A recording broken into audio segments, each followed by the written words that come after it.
이제 25번째 명령. 하나님의 음성을 들으라. 그렇죠. 오늘 말씀은 귀 있는 자는 들을지어다. 그래서 하나님의 음성을 들을지어다. 여러분들 어떻게 하나님의 음성을 듣고 사시나요?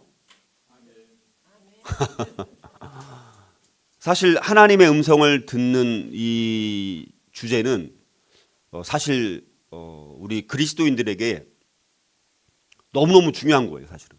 그렇죠? 그래서 하나님의 음성, 하나님의 자녀로서 하나님의 음성을 듣는 것은 당연한 것인데 우리가 하나님의 음성을 듣고 살지 못하고 있다라면 이거는 너무너무 가장 기본적인 그리스도인으로서의 그 삶 자체가 너무 풍성함을 전혀 못 누리는 거예요.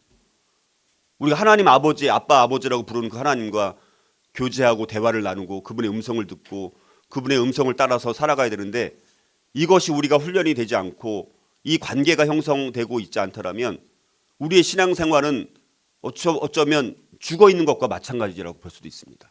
그래서 너무너무 중요해서요. 그래서 이거를 이 30분에 뭐 다 나누기가 너무 이제 시간이 짧아서 오늘은 서론만 해야 돼, 서로. 너무너무 중요하기 때문에. 그래서 그리고 나머지 이제 이 하나님 음성을 듣는 그럼 실질적인 방법, 구체적인 방법이 뭔지 그거는 제가 한 10가지 정도로 정리해서 좀 천천히 이렇게 하나씩 왜냐면 이게 우리 신앙의 가장 기본입니다. 가장 기본. 우리 이 기본이 안 되면 형식적으로 교회 나오고 의식적으로 나오고 뭐 이런 게 아닙니다. 그렇죠? 우리 신앙이라는 것은 정말 살아계신 하나님과 친밀하게 교제하면서 나누고 살아가야 되는 거잖아요. 이게 너무너무 기본적이고 너무너무 중요한데 이게 안 되고 있는 거죠. 어떻게 보면 이 부분을 우리가 그래서 여러분들이 정말 이 말씀은 너무너무 중요한 거예요. 이 오늘 우리가 몇 주에 걸쳐서 살펴보는 말씀은 그래서 정말 이걸 통해서 이제 하나님 음성을 들을 수도 있는 것입니다, 여러분들. 그래서 이거를 반드시 체득을 해야 돼요. 반드시 경험을 해야 되고 그래야지 우리 신앙생활이 이제 바뀌는 겁니다. 더 이상 우리가 과거에 변하지 않는 이런 삶이 아니라 하나님의 음성을 들어야지 우리가 변화가 될 수가 있습니다. 너무너무 중요한 영적 원리이기 때문에 우리가 좀 자세히 살펴보고자 합니다. 자, 그래서 우리는요 2종류의 귀가 있습니다. 2종류의 귀. 몸에 있는 귀가 있습니다. 그렇죠? 우리 귀가 있어서 우리가 어떤 특별한 어떤 여러 소리들을 귀로 듣잖아요. 그렇죠?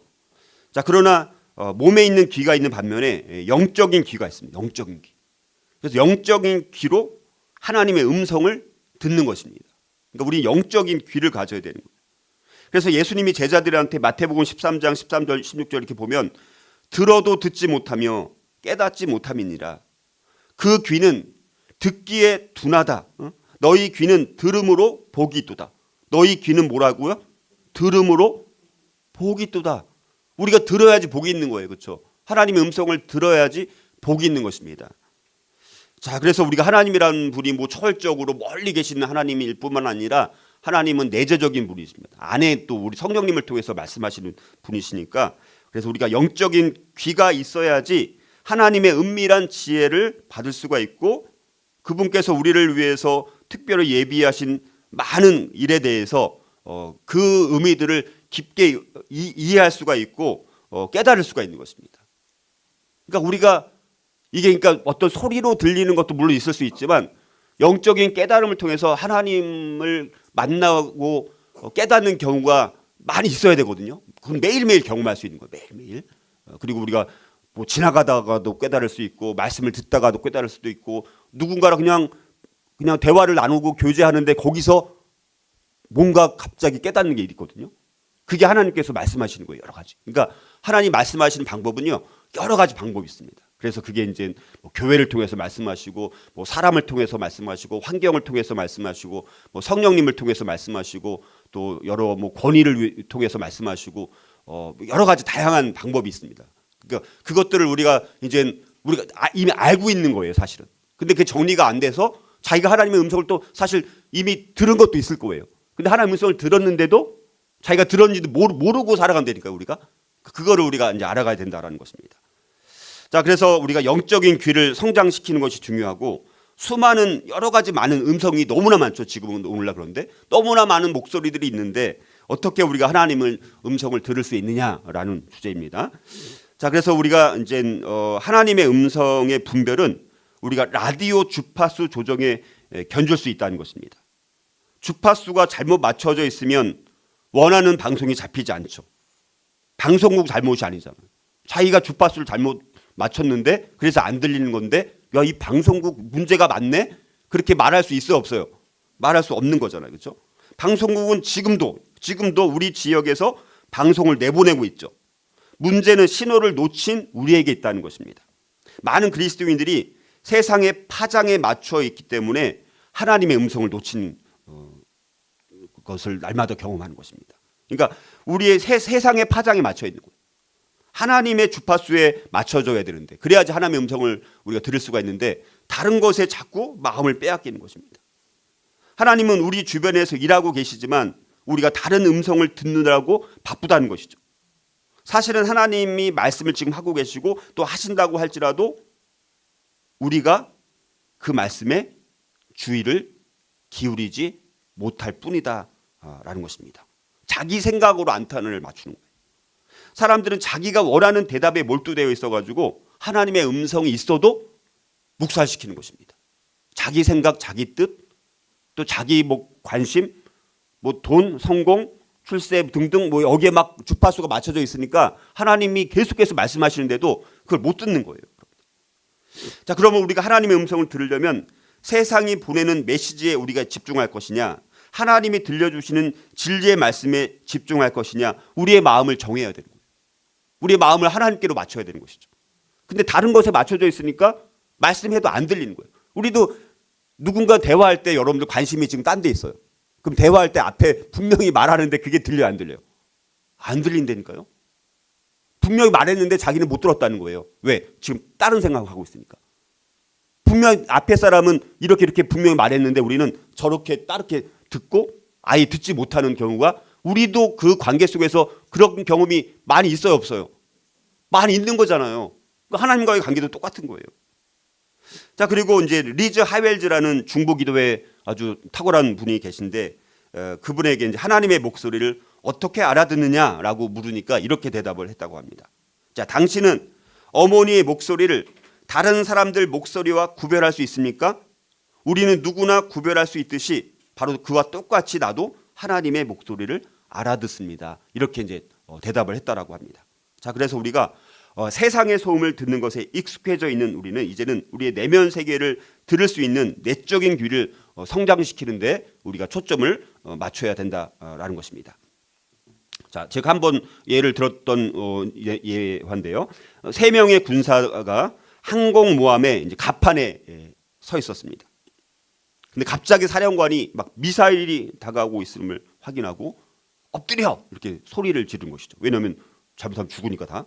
그런데 2명은 그 소리를 듣고 그 명령을 듣고 갑판에 엎드렸는데 한 명은 무슨 일이 일어났는지 둘러보면서 뒤돌아보다가 미사일에 맞아 사망했다라는 것이죠.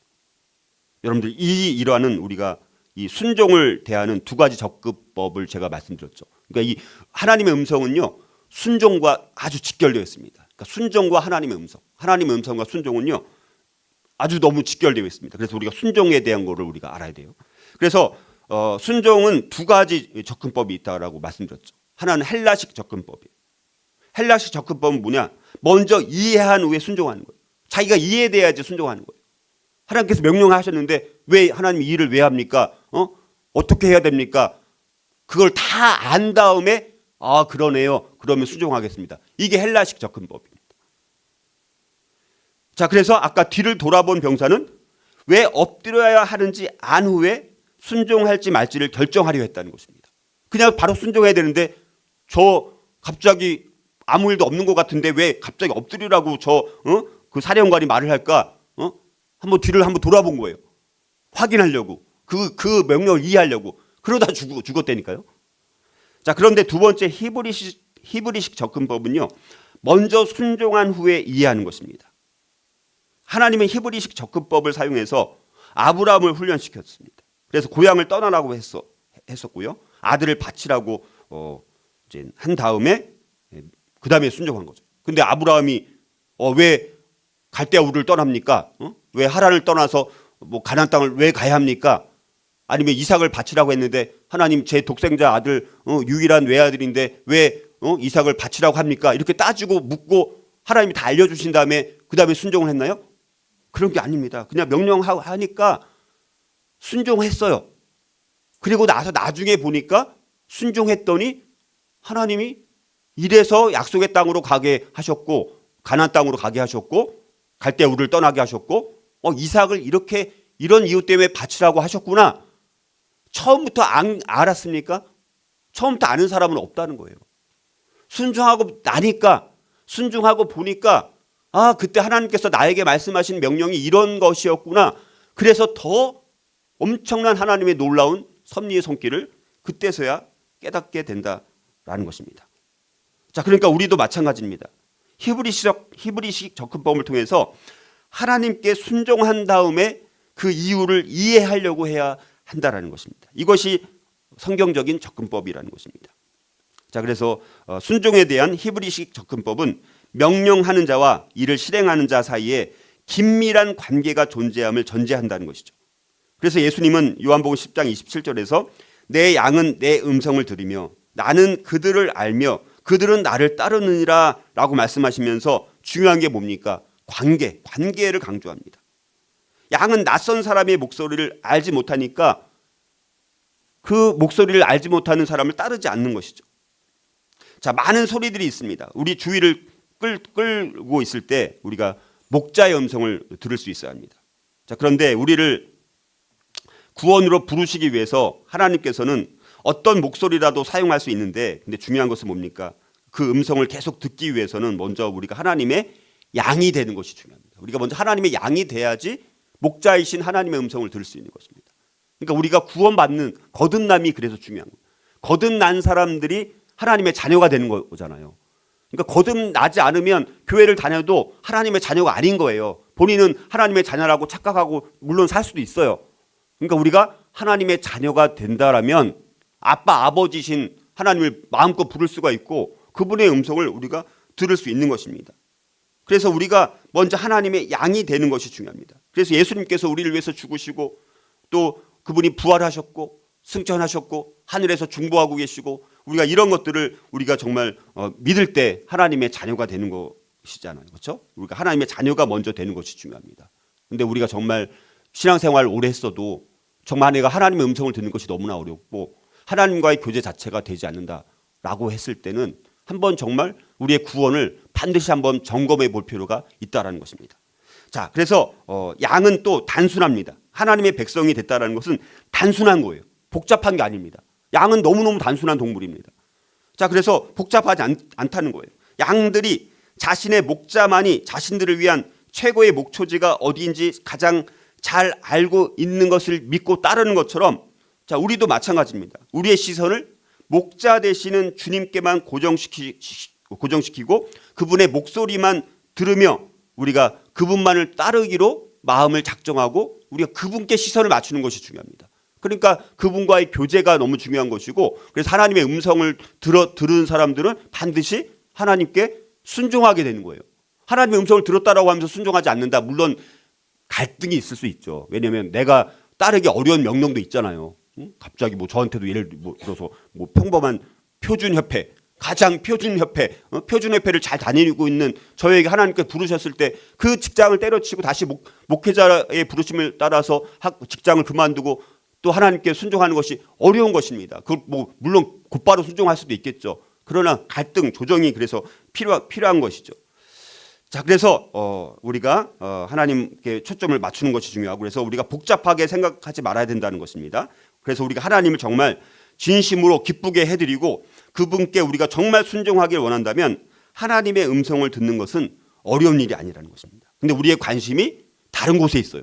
하나님을 기쁘게 해드리거나 그분께 순종하는 거 원하지 않고 저는 그냥 이대로 좋습니다. 그냥 이렇게 살다가 죽게 놔두세요. 저한테 다른 거 맡기지 마세요. 일 시키지 마세요. 저 하나님 이제 저 그냥 이렇게 살다가 죽겠습니다. 자, 이러면 하나님의 음성을 들을 수가 없는 거죠. 자, 그래서 우리가 정말 겸손한 자세로 우리가 하나님 앞에 설 때 그분은 우리를 인도해 주신다라고 약속을 하십니다.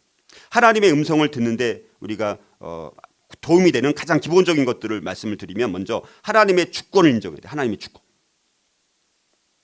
자신의 생각과 자기의 욕심과 우리의 마음을 빼앗고 있는 다른 요란스러운 목소리들을 잠잠케 해달라고 하나님께 구해야 돼요. 다른 목소리 듣지 않게 해주십시오. 내 생각에서 나오는 거 내려놓게 해주세요. 내 욕심 내려놓게 해주세요. 내 마음을 빼앗고 있는 모든 것들 하나님, 그런 모든 요란스러운 모든 다른 잡다한 그런 목소리들을 잠잠케 해주십시오. 그리고 지금 이 순간 우리를 속이려고 호시탐탐 노리고 있는 이 사탄과 우리가 맞서게 해주십시오. 사탄에게 정말 하나님이 주신 권세로 우리가 사탄아 잠잠하라 이렇게 명령할 수 있는 우리가 그렇게 되어야 되고요. 하늘에 계신 또 사랑의 아버지가 우리에게 말씀하실 것을 기대해야 돼요. 하나님께서 오늘은 또 뭘 말씀하실까? 그러니까 우리가 아침 경건회라든가 이게 중요한 이유는 뭡니까? 하나님과 경건한 시간을 보내야지 하나님이 주시는 말씀이 뭐가 있는지 알지.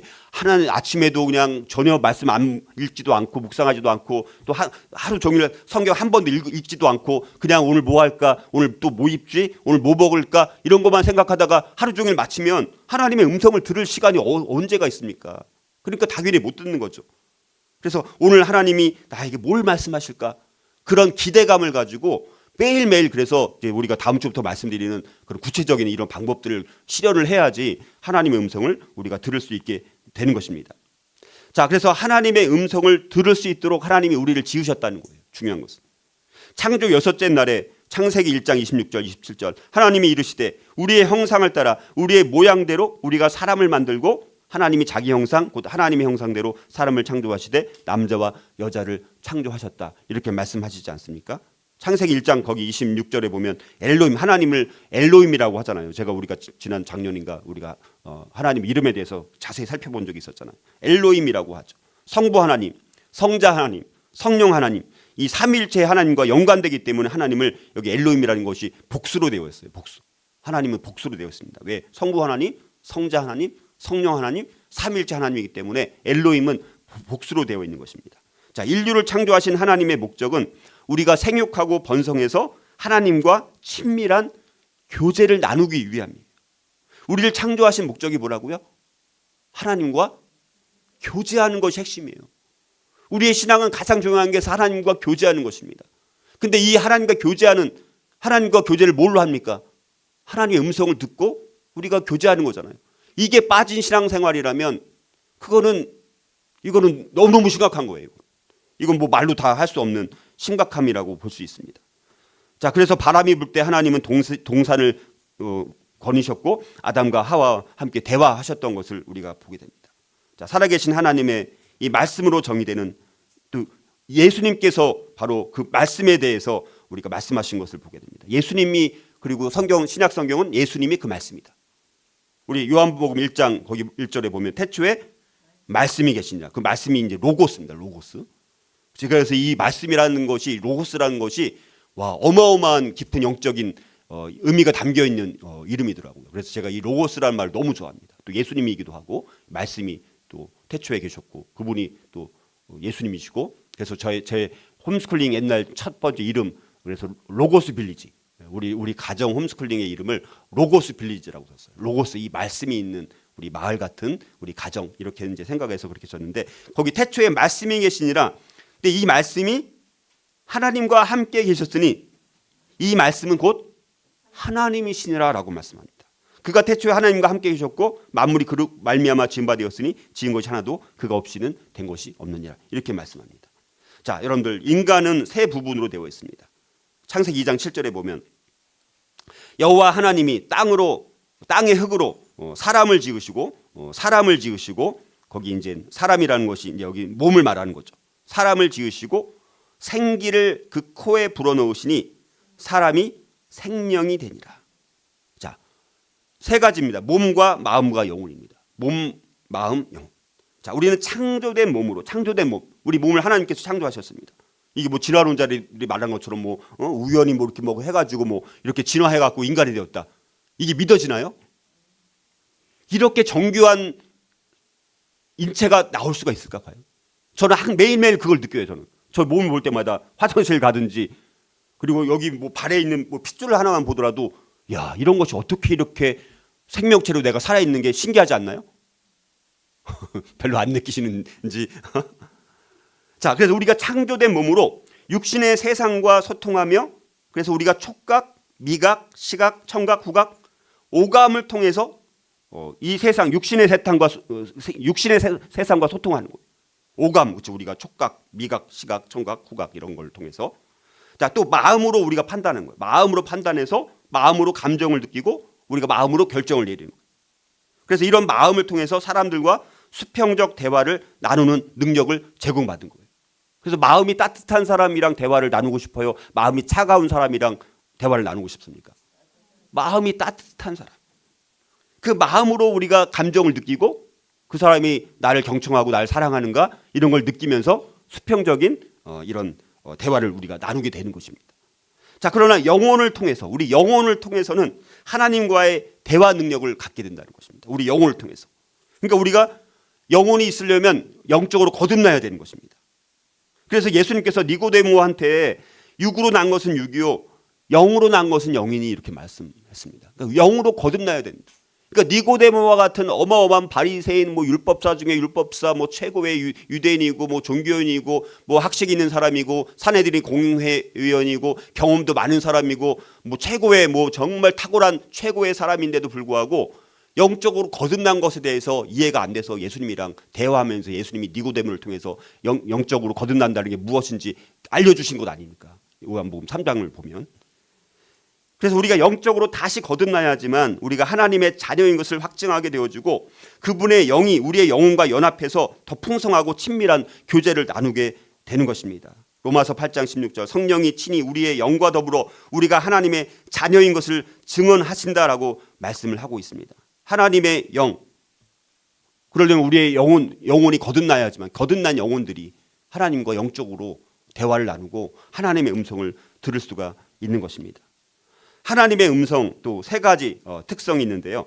자, 하나님의 말씀을 설명하는 데 있어서 성경은 특별히 세 가지 특성, 빛, 첫 번째 빛, 그리고 영, 생명으로 하나님의 말씀을 이제 정의를 합니다. 요한복음 1장 4절 9절 보면 그 안에 근데 여기 로고스입니다. 그 안에 그 로고스 안에 생명이 있었으니 이 생명은 사람들의 빛이라 참빛 그 세상에 와서 각 사람에게 비추는 빛이 있었나니 이렇게 말씀하고요.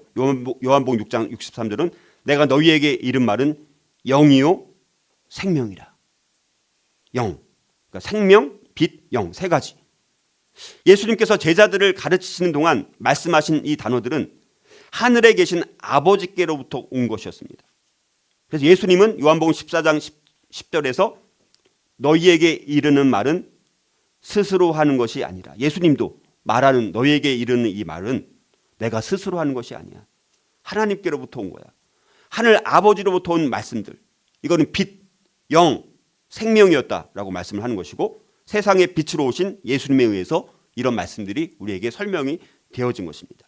자, 그래서 예수님이 살아계신 말씀이고 예수님이 말씀하신 것은 다 하늘로부터 온 것을 말씀하셨고 우리의 영혼은 그것을 듣고 깨닫는 것입니다. 하나님은 영이십니다.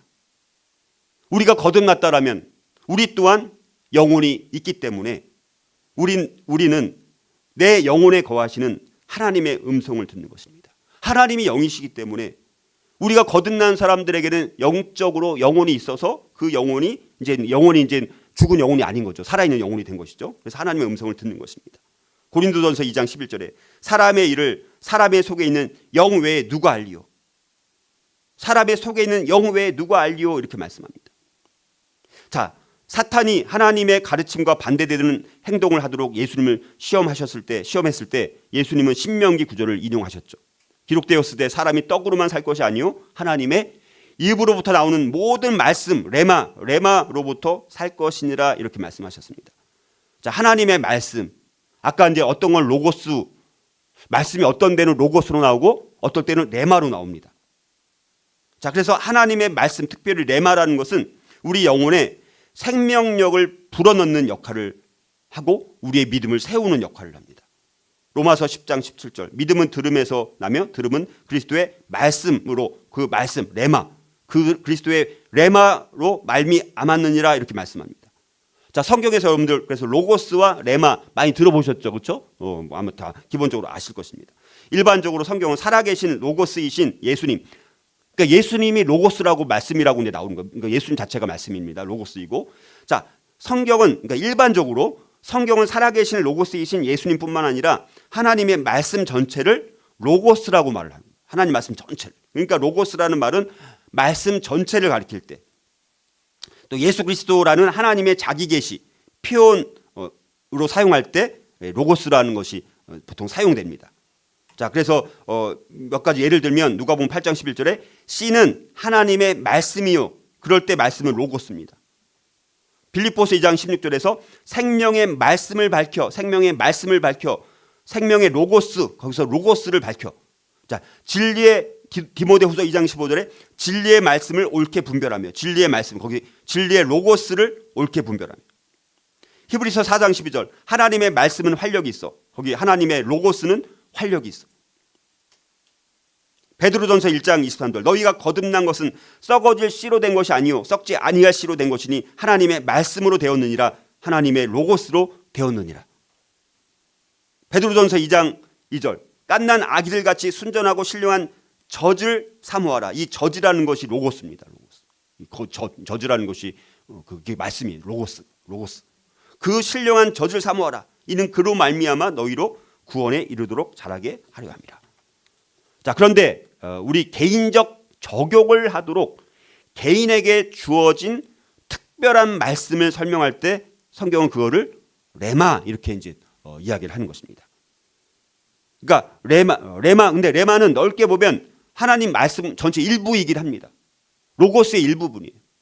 근데 어떨 때는 이게 혼용돼서 사용되기도 합니다. 그러니까 완전히 뭐 두부 자르듯이 100% 로고스는 딱 말씀 전체만 딱 로고스야. 레마는 뭐 개인에게 적용할 때만 딱 레마야. 반드시 이런 건 아닙니다. 그러니까 대체적으로 그런 상황에 따라서 그럴 때는 대부분은 로고스로 쓰이고 레마로 쓰인다라는 거예요. 근데 어떨 때는 바뀌어서 사용되기도 해요. 그러니까 딱 잘라서 무조건 로고스는 이거야, 레마는 딱 이거야. 이건 아니라는 거예요. 근데 우리가 대체적으로는 그렇게 나눈다라는 것입니다. 그래서 레마라는 것은 그때 때마다 하나님께서 개인에게 주시는 말씀이에요. 그때 상황에 따라서 상황에 맞게 주어지는 말씀. 그때 상황에 따라 갑자기 깨달아지는 말씀. 그럴 때 그거를 이제 레마라고 보통 우리가 하는 것이죠. 자, 그리고 이제 성경의 말씀으로 우리를 감화시키는 분은 성경의 저자이며 우리를 진리 가운데 인도하시는 성령님이시라는 것입니다. 자, 그래서 우리가 이제 아까 이제 로고스의 예를 좀 몇 가지 구절 들었었는데요. 레마에 해당되는 말씀들을 한번 구절을 몇 개 한번 들어보겠습니다. 자, 예수님께서 베드로가 자신을 부인할 거다라고 베드로한테 말씀했었잖아요. 근데 자기는 부인하지 않을 거라고 했는데 정말 닭이 3번 울기 전에 그것도 3번이나 부인했잖아요. 그래서 마태복음 26장 75절에 보면 이에 베드로가 예수의 말씀에 그게 레마인 거예요. 이제 본인이 이제 그 개인적으로 상황에 적용하니까 레마가 되는 것입니다. 이에 베드로가 예수의 말씀 레마에 닭 울기 전에 너가 3번 나를 부인하리라. 천사가 마리아에게 아이를 잉태할 것이라고 전했습니다. 그때 마리아가 개인적인 레마로 그 말씀을 받아들이면서 누가복음 1장 38절에 마리아가 이르되 주의 여종이오니 말씀대로 레마대로 내게 이루어지이다. 개인적인 상황에 적용하니까 그게 레마라고 말씀을 이제 하는 것입니다. 시므온이 자기가 죽기 전에 예수님을 보게 될 것을 알고 누가복음 2장 29절에 주제여 이제는 말씀하신 대로 레마 말씀하신 대로 종을 평안히 놓아 주시는도다 이렇게 말씀합니다. 하나님이 예수님의 길을 예비하는 자로서 전할 말씀을 침례 요한에게 주셨을 때 요한복음 3장 2절에 하나님의 말씀이 레마, 왜냐하면 침례 요한이라는 개인에게 특정하게 주어진 말씀이니까 하나님의 말씀 레마가 빈들에서 사가랴의 아들 요한에게 임한지라 이렇게 말씀합니다. 예수님이 그물을 내릴 곳을 베드로에게 말씀하셨을 때 누가복음 5장 5절에 선생님 우리들이 밤이 새도록 수고하였을 때 잡은 것이 없지만은 그러나 지금 상황에 지금 배를 내고 밤새워서 고기를 못 잡았지만 하나님께서 말씀하신 것을 우리 지금 이렇게 어려운 상황에서 그러나 그 레마 우리에게 주어진 우리 개인에게 적용할 수 있는 상황에 맞게 주어진 그 레마에 의지하여 내가 그물을 내리리이다. 이렇게 이제 대답을 합니다. 하나님이 베드로에게 말씀을 상기시켜 주셨을 때 사도행전 11장 16절에 내가 주의 말씀에 레마에 요한은 물로 침례를 베풀었으나 너희는 성령으로 침례를 받으리라 하신 것이 생각났노라.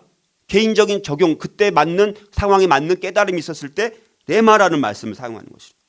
복음을 들은 사람들은 성령님으로부터 특별한 말씀을 받는 것이죠. 고린도전서 12장 3절. 성령으로 아니하고는 누구든지 예수를 주시라 할 수 없느니라.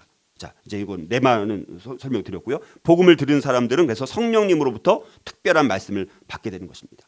자, 그래서 우리가 구원의 말씀은 특별히 레마로 전달되는 것이 이제 우리가 종종 우리가 경험하는 것이죠. 그래서 우리가 로마서 10장 8절, 9절, 17절 이렇게 거기는 말씀들을 보니까 말씀이 레마가 내게 가까워 내 입에 있으며 내 마음에 있다 하였으니 곧 우리가 전파하는 믿음의 말씀 레마이라. 내가 만일 내 입으로 예수를 주로 시인하며 또 하나님께서 그를 죽은 자 가운데서 살린 것을 내 마음에 믿으면 구원을 받으리라. 믿음은 들음에서 나며 들음은 그리스도의 말씀 레마로 말미암아. 이렇게 이제 말씀하고 있습니다. 그래서 하나님의 말씀은 우리에게 영감을 주는 것이죠. 그래서 디모데후서 3장 16절 모든 성경은 하나님의 감동으로 된 것으로 교훈과 책망과 바르게 함과 의로 교육하기에 유익하니라라고 말씀을 하고 계십니다.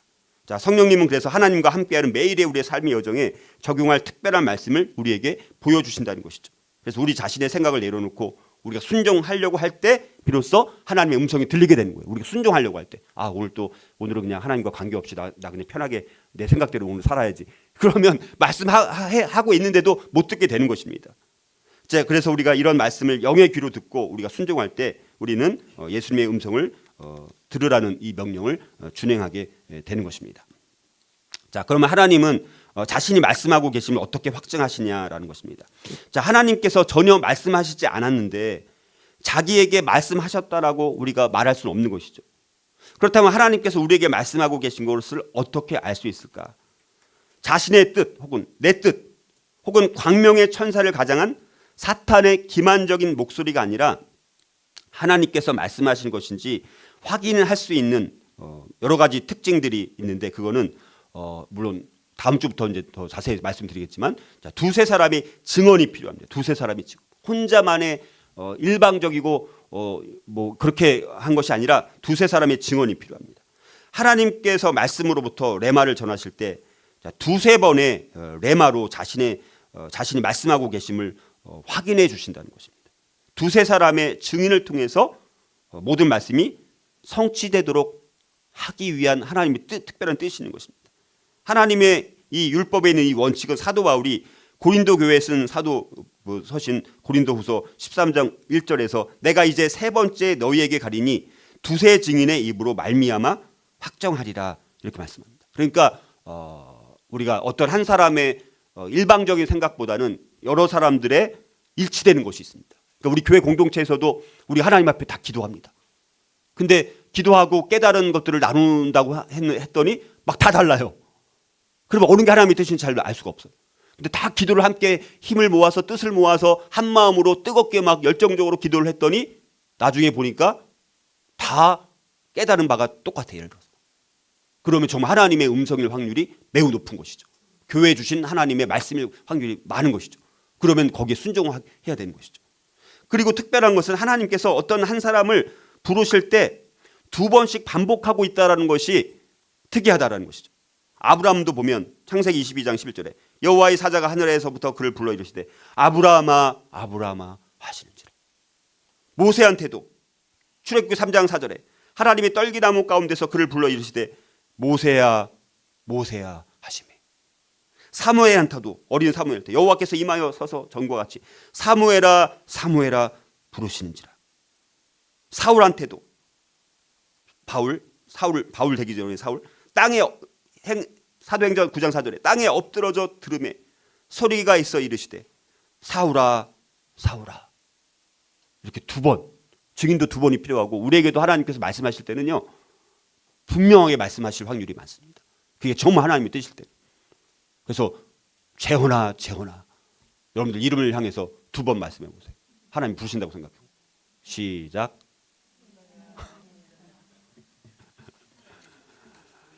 자, 오늘 우리가 말씀을 이제 결론을 맺으려고 하는데, 자, 무엇보다도 하나님은요, 하나님 자신, 그리고 하나님 자신의 목적, 그분의 길을 보여주기 위해서 특별히 성령님에 의해서 성경이나 기도나 환경이나 교회나 권위나 사람 등등 한 최소한 10가지 이상 이제 말씀을 드릴 텐데 그런 걸 통해서 다양하게 말씀을 하십니다. 자, 그래서 하나님을 이해하고 경험하는 데 있어서 핵심은 하나님이 언제 말씀하시는지를 명확히 아는 것입니다. 자, 그리스도인이 언제 하나님이 말씀하시는지를 알지 못한다면 그런 분은 그리스도인으로서의 삶의 심장부에 큰 문제를 안고 있다고 볼 수 있습니다. 영적인 심장부. 내가 신앙생활을 오래 하면서 살아가고 있습니다. 근데 하나님이 언제 말씀하시고 뭘 말씀하시는지 전혀 알아듣지 못하고 전혀 이것과 영적으로 완전히 듣지 못하고 살아가고 있다면 내 심장부가 지금 고장이 난 거예요. 우리 심장이 다치면 목숨이 위험한 것처럼 우리 심장부가 그렇게 지금 작동이 안 하고 있다라고 볼 수 있는 것입니다. 자, 특별히 여러분 하나님께서 자, 구약의 예를 들어서 구약의 사람들한테 말씀하신 4가지 아주 중요한 요소들을 보게 되면 그게 어디 나오냐면 출애굽기 3장에 나옵니다. 모세가 불붙은 떨기나무에서 경험한 이게 정말 하나님의 음성을 듣는 아주 중요한 사례가 출애굽기 3장에 나옵니다. 자, 여기 4가지 특성이 있습니다. 자, 첫 번째는 하나님이 말씀하실 때 대개는 그 개인에게 아주 독특한 거예요. 다 똑같이 하나님께서 말씀하시지 않는 거예요. 다 아주 다르게 말씀하십니다. 각각의 상황에 전혀 독특하게 말씀하십니다. 자, 하나님은 아주 독특한 경험을 통해서 모세를 만나시고 하나님 자신과 자신의 목적과 그 길들을 모세에게 보여주셨다는 것입니다. 하나님은 우리가 그분과 그분의 음성을 개인적으로 경험하기를 원하신다는 것입니다. 하나님은 우리가 어떤 기술이나 방법에 의존하기보다는 그분과의 관계를 중요하게 여기기를 원하신다는 것입니다. 열쇠가 되는 진리는 하나님이 어떻게 말씀하셨느냐가 아니라 하나님이 말씀하셨다라는 사실 그 자체가 중요하다는 것입니다. 자, 독특하게 그렇게 말씀을 하시고 두 번째는 하나님이 말씀하셨을 때 중요한 것은 뭐냐? 들은 사람은 말씀하신 분이 하나님이셨다는 것을 알았다는 것입니다. 성경에 만난 수많은 사람들 있지 않습니까? 근데 그들이 만난 그분의 목소리를 들었던 사람들이 자기에게 말씀하신 분이 하나님이라는 것을 다 알았어요? 몰랐어요? 다 알았다는 것입니다. 하나님이 불붙은 떨기나무의 경험을 통해서 말씀하셨을 때 모세는 그분이 하나님이시라는 것을 모세는 알았다는 것입니다. 그런데 모세가 불붙은 떨기나무를 통해서 하나님의 말씀을 들었다는 사실을 다른 사람들에게 자기가 경험한 것을 완전히 완벽하게 설명해 줄 수는 없었지만 모세가 할 수 있었던 것은 오직 하나님과 그 만남을 간증은 할 수 있었다는 것이죠. 자, 세 번째, 하나님이 말씀하셨을 때 말씀을 받은 사람은 하나님이 무슨 말씀을 하시는지를 또 알았다는 것입니다. 말씀하시는 분이 하나님이라는 것을 알고 그 말씀하신 내용이 무슨 말씀인지 그거를 알았다는 것입니다. 모세는 하나님이 무슨 말씀을 하시는지 알았고 주님께 대한 반응으로 뭘 해야 되는지도 알았습니다. 그러니까 처음에 어떻게 했습니까? 막 완강하게 나는 입이 둔한 사람이다. 다른 사람 시키세요. 몇 번이면 뭐예요? 아주 어마어마하게 다 그거를 거부했습니다. 하나님은 알았는데도. 그게 아주 모세는 아주 구체적으로 아주 다양한 아주 반복되는 것을 통해서 하나님과 대화를 나눴습니다. 그래서 하나님이 뭘 원하는지 뭘 말씀하시는지 알았다는 것입니다. 자, 그래서 하나님이 말씀하셨을 때가 바로 하나님과의 만남입니다. 여러분들이 우리가 하나님과 만나고 싶습니다. 어떻게 만납니까? 하나님이 말씀하셨을 때, 내가 깨달았을 때, 어떤 통찰력을 깨달았을 때, 하나님이 어떤 방법으로든지 우리에게 진리를 보여주시면 바로 그것이 하나님과의 만남이고 그게 하나님의 음성을 들은 것입니다. 저는 이걸 많이 경험을 해요. 저는 커리큘럼 만들고 PPT 만들다가도 막 깨달습니다. 막 새롭게 깨달아요.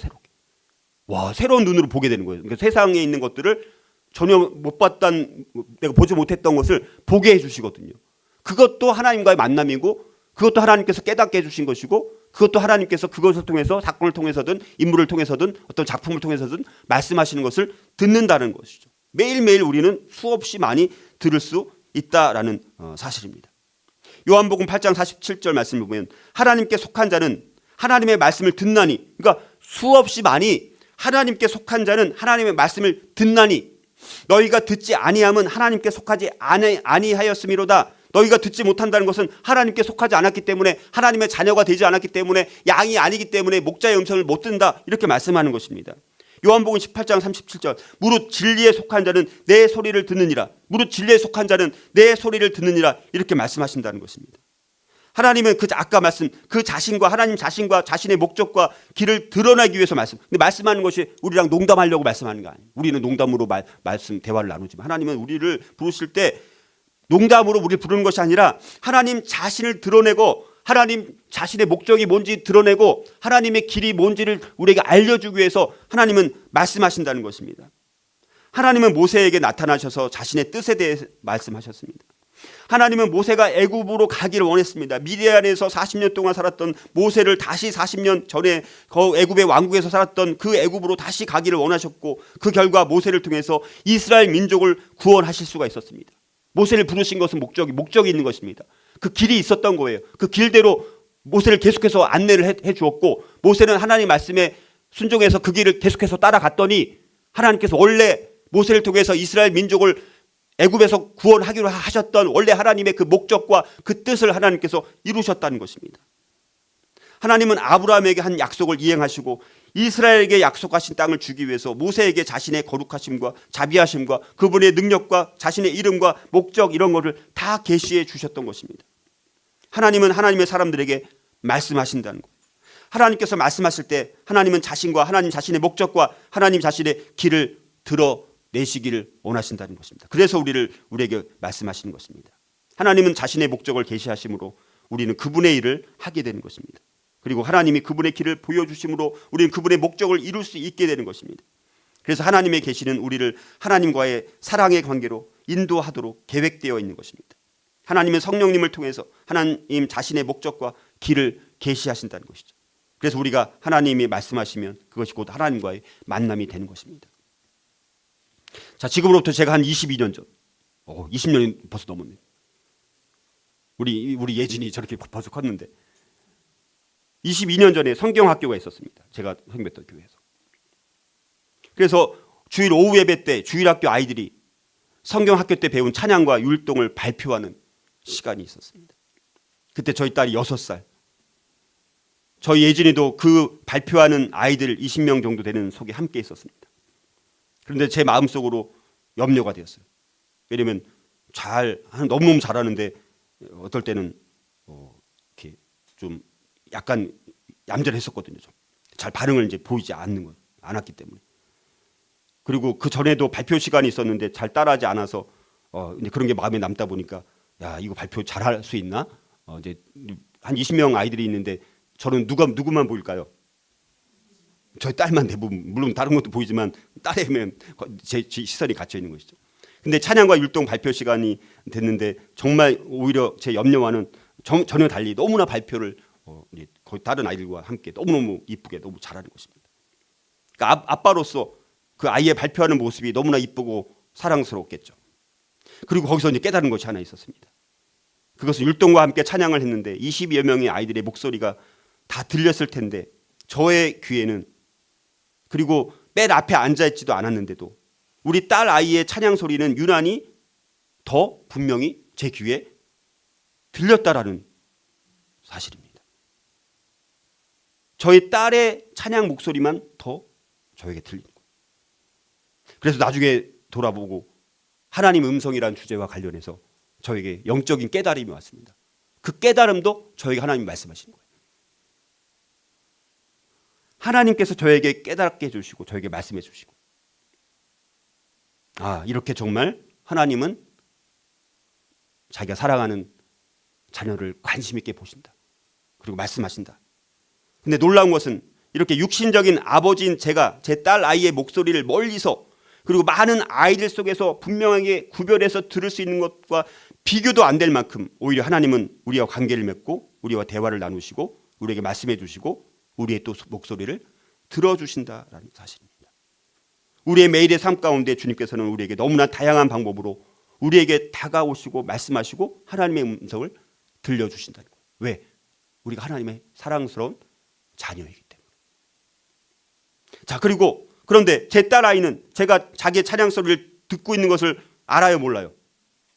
정신없죠. 앞에 선생님 따라하기도 바쁜데 아빠가 어디 앉아있는지 생각도 못하고 아마 선생님만 바라보고 선생님이 시키는 대로 찬양가 율동을 했을 거겠죠. 그걸 통해서 우리는, 그래서 바로 하나님을 우리가 인식을 하든 인식을 하지 않든 하나님께서는 날마다 우리의 모습을 지켜보고 계시다는 사실입니다. 하나님께서 항상 우리를 보고 계십니다. 우리가 의식하지 못하는 그 순간에도 하나님께서는 우리와 대화를 나누고 싶어 하시고 우리를 그 크신 사랑의 눈으로 우리를 보고 계신 것입니다. 우리가 허물이 많은 존재임에도 불구하고 우리가 죄 가운데 있을지라도 하나님께서는 저와 여러분들을 너무나 사랑하셔서 그 허물과 죄보다도 우리 자신, 우리 자체, 우리 인격을 보고 그냥 사랑해 주시는 것입니다. 자, 이렇게 인격적이고 신실하신 하나님의 음성을 듣지도 못하고 친밀한 교제를 나누지도 못하고 풍성한 대화를 주님과 나누지도 못하고 살아가고 있다라면 하나님의 자녀로서 누릴 수 있는 가장 기본적인 그 은혜들을 우리가 누리지 못하는 너무 안타까운 모습으로 우리가 살아가고 있다는 사실입니다. 하나님의 음성을 듣는 것은 하나님을 존중하는 가장 실제적인 일입니다. 하나님의 음성, 그러니까 하나님의 음성을 들으라가 이게 명령이에요. 명령. 너희가 뭐 듣고 싶을 때 듣고 귀찮을 때 듣지 마. 이게 아니라 하나님의 음성을 날마다 매 순간 매일매일 들으라는 것입니다. 하나님의 음성, 내가 아빠가 말하는데 아들이 아빠가 말하는데 안 듣고 있어요. 딴짓하고. 그때 아빠가 엄마로서 화가 나요, 안 나요? 화가 납니다. 내가 말할 때 귀를 쫑긋하고 경청하는 그 모습이 있을 때 그 상대방이 나를 존중하고 있다라는 증거가 되는 거잖아요. 그렇죠? 근데 우리가 하나님의 음성을 듣는 것은 그래서 하나님을 존중하는 가장 실제적인 일입니다. 하나님의 음성을 듣는 것은 하나님을 존중하는 가장 실제적인 일이에요. 근데 우리가 하나님을 존중한다라고 예배 때 찬양하면서 뜨겁게 찬양을 하는데 돌아서는 하나님과 한 번도 대화를 나눈 기억이 없고 경험도 없고 깨달음도 없고, 그렇다면 하나님을 전혀 존중하고 있지 않은 것이 되겠죠. 하나님의 음성에 우리가 귀 기울이기 시작할 때 우리는 하나님과 훨씬 더 친밀한 관계를 갖게 되는 것입니다. 창세기에서 요한계시록에 이르기까지 성경은 하나님이 그 백성에게 말씀하신다는 사실을 수없이 증거하고 있다는 사실입니다. 오늘날도 하나님은 성령님을 통해서 우리에게 말씀하십니다. 하나님은 그래서 말씀과 기도와 환경과 교회와 권위와 다른 신자들 다양한 방법을 통해서 말씀하십니다. 어느 한 특정한 방법으로 말씀하는 것이 아니라 여러 가지 루트를 통해서 말씀하시는 거니까 우리가 주파수만 하나님께 맞출 수만 있다면, 우리의 초점이 우리의 시선이 하나님께로만 맞출 수만 있다면 우리는 아주 많이 수없이 하나님과 대화를 나누며 교제를 할 수가 있는 것입니다. 예레미야 10장 23절에 여호와여 내가 알거니와 인생의 길이 자신에게 있지 아니하니 걸음을 지도함이 걷는 자에게 있지 아니하니이다라고 말씀을 하고 계십니다. 분명한 것은 우리를 향한 하나님의 계획을 알려면 그분의 목소리를 들을 수 있어야 되는 것이죠. 예수님은 마태복음 4장 4절에서 사람이 떡으로만 살 것이 아니요 하나님의 입으로 나오는 모든 말씀으로 살 것이니라 라고 말씀하셨습니다. 이것은 그리스도인들이 효과적으로 그 역할을 감당하려면 하나님의 음성 듣기를 삶의 한 부분으로 반드시 삼아야 된다는 사실을 말씀하고 계시다라는 것입니다. 우리는 하나님과 그분의 성품, 그분이 일하시는 방법을 알기 위해서 시간을 보내야 됩니다. 그리고 그렇게 시간을 많이 보내면 보낼수록 우리는 그 하나님의 귀한 음성을 더 쉽게 알아듣게 되는 것입니다. 하나님과 친밀하면 친밀할수록 알아듣게 되는 거예요. 우리가 친한 사람은 그냥 막 농담으로 말하든 이렇게 말하든 다른 사람들은 무슨 말하는 거지 쟤네 둘이. 근데 친밀한 두 사람은 둘만의 대화 패턴이 있었던 거예요. 친밀하게 더 나눌 수 있는 것입니다. 우리가 하나님의 음성을 듣는 것은 우리에게 너무너무 중요한 것입니다. 우리가 풍성한 삶을 살기 위해서 날마다 하나님의 음성을 듣는 것은 우리에게 너무나 필요한 것입니다. 그래서 우리가 하나님의 음성을 이제는 다른 사람을 통해서 간접적으로 듣는 것에 만족하지 말아야 돼요. 누군가 말해주고 누군가 해석해주고 물론 그것이 필요할 수는 있습니다. 그런데 하나님의 음성을 이제 누군가를 통해 듣는 것에 만족하지 말아야 돼요. 여러분들의 삶 가운데 하나님의 음성을 듣는 것이 내 삶의 날마다 일부분이 돼서 우리가 정말 매일매일 때마다 일마다 말씀하시는 하나님의 음성을 듣고 우리가 그 음성대로 우리가 순종해서 따라갈 때 하나님은 우리에게 갈 길을 다 보여주시게 됩니다. 여러분들, 하나님께서 두려운 권능 가운데 시내 산에서 나타나셨을 때 이스라엘 백성들은 멀찌감치 거리를 두고 우레와 번개와 나팔 소리와 산의 연기를 보면서 두려워서 떨었습니다. 그러면서 그들은 출애굽기 20장 19절에 보니까 모세에게 당신이 우리에게 말씀하소서 우리가 들으리다. 하나님이 우리에게 말씀하시지 말게 하소서 우리가 죽을까 하나이다. 이스라엘 백성들은 하나님께 가까이 나기를 두려워합니다. 모세가 대신해서. 그런데 모세는 하나님과 더 개인적인 친밀한 관계를 간절히 원합니다. 그래서 그 하나님의 음성을 듣기 위해서 여호와께서 계신 캄캄한 흑암에 더 가까이 다가가서 하나님과 1대1로 대면하면서 하나님의 음성을 듣고 그것을 백성들에게 전했던 모습들. 우리가 모세가 경험한 그 개인적으로 하나님을 친밀하게 경험했던 그 경험이 저와 여러분들에게 있을 때 우리가 그러려면 하나님의 음성 듣기를 우리가 사모해야 됩니다. 하나님과 더 친밀해지고 더 풍성한 교제를 나누기를 원하면서 이제 오늘 우리가 서론만 살펴봤는데 다음 주부터 우리가 구체적으로 이런 사례를 들어서 우리가 어떻게 하나님의 음성을 듣는지 이거를 우리 삶 가운데 날마다 적용해서 우리 교회 공동체 한 분 한 분 모든 성도들이 하나님과의 교제와 친밀한 대화를 통해서 그분의 음성을 들을 때 그 음성들이 모아져서 우리 교회가 정말 하나님 앞에 이 마지막 때에 귀하게 쓰임받는 교회 공동체가 될 수 있기를 주님의 이름으로 축복합니다.